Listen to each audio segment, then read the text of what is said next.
In today's video, I'll be going over the July real estate market in the Greater Moncton area. But before I do that, I have a little bit of news that I am excited to share. This is my wife, Denise. Say hi, Denise. Hi.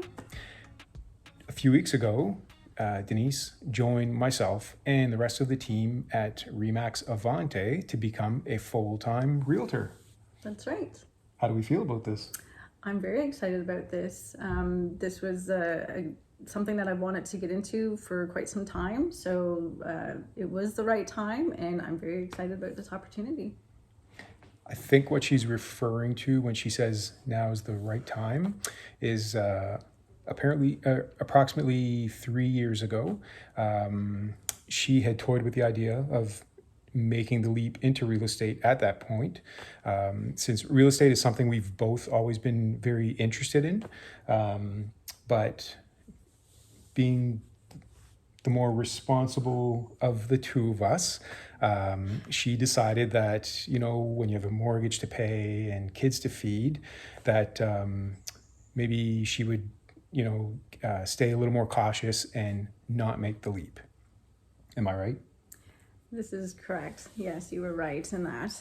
The story, to add to the story, Marc decided to meet with somebody that was in the industry and have coffee with them to kind of pick their brain as to how the industry was. And that night he came home from that meeting and he said right then and there, I'm doing this, I'm going to get licensed. And within, I think it was 4 months of that meeting, he was in the real estate industry. True story. So a little bit of background about Denise.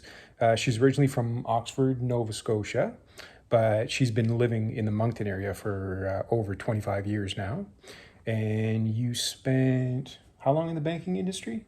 I was in the banking industry for 22 years, and most of that was in management and customer service.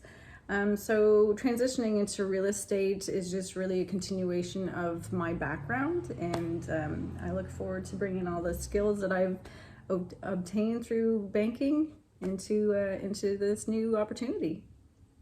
You're going to do great. Thank you. So I'm going to get back to my July market update now. Yeah, absolutely. Have fun.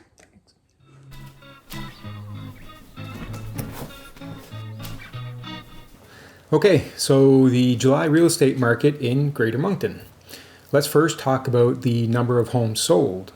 The numbers were down significantly when compared to June, detached about 10% and semi-detached down about 21%. Now that's not that unusual really, although the 21% drop in semi-detached was more than I would have expected. Last month I mentioned that June can be slow due to the end of the school year and graduations and proms, etc. People have other things on their mind, so buying or selling a home gets put on the back burner. When July comes around, it's full-on summer vacation mode. People are traveling, they're enjoying their cottages, their boats, and all that fun stuff. So the same thing happens again. Buying and selling a home is not a priority unless it's a necessary move.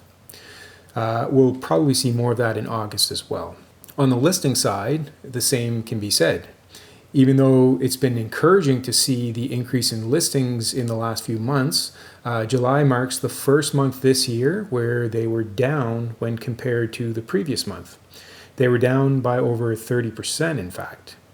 On the other hand, average prices have remained relatively flat, down just very slightly. So even though the supply and demand seems to be leveling, we're not seeing a big effect on pricing as of yet. It'll be interesting to see how a 30% drop in listings will affect those average prices in the coming months though.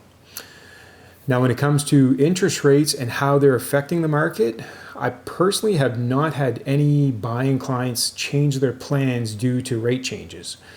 It's been business as usual. But many of those clients have gone through the pre-approval process and have rates locked in for now. If anyone is seeing the effects of rate increases, it's more on the seller side. Reduced affordability will force buyers to make sure they're priced properly. So that kind of summarizes July, really. What does it mean for buyers? Well, you're in a much better position these days. Hopefully you won't have to, but if you have to compete at all, it will likely be with 1 or 2 offers now versus 20. Conditions are back as well, which is great news. Imagine you can actually write an offer with the condition of home inspection. I'm seeing sellers be more negotiable as well, not only with price, but also with other conditions and closing dates. All great news for buyers. What does it mean if you're a seller?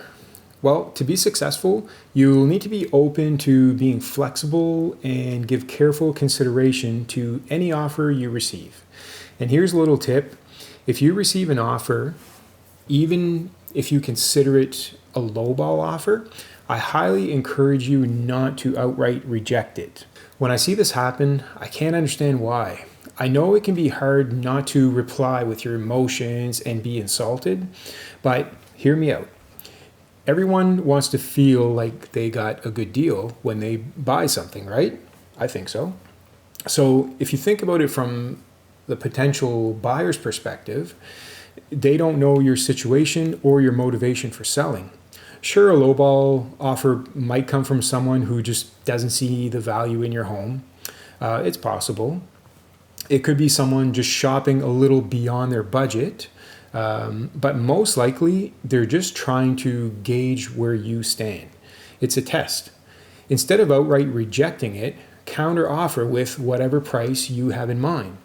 Even if it's a big gap, you'd be surprised how many times I've been able to come to an agreement when the two sides started so far apart. By counter offering, you're letting them know where you stand. The very worst thing that happens is they don't accept and you move on, but at least you tried. And if you reject it altogether, the deal is dead right on the spot. So just to wrap it all up, if you're a buyer, you're in a great position now, much less competition and prices slowly dropping. If you're a seller, you're still okay, but you'll need to be flexible. And like I just mentioned, just be open and consider each offer very seriously. So that's it. I hope you found this video helpful. If you did, feel free to like it, share it, and all that good stuff. Thanks for watching, and I'll see you in the next one.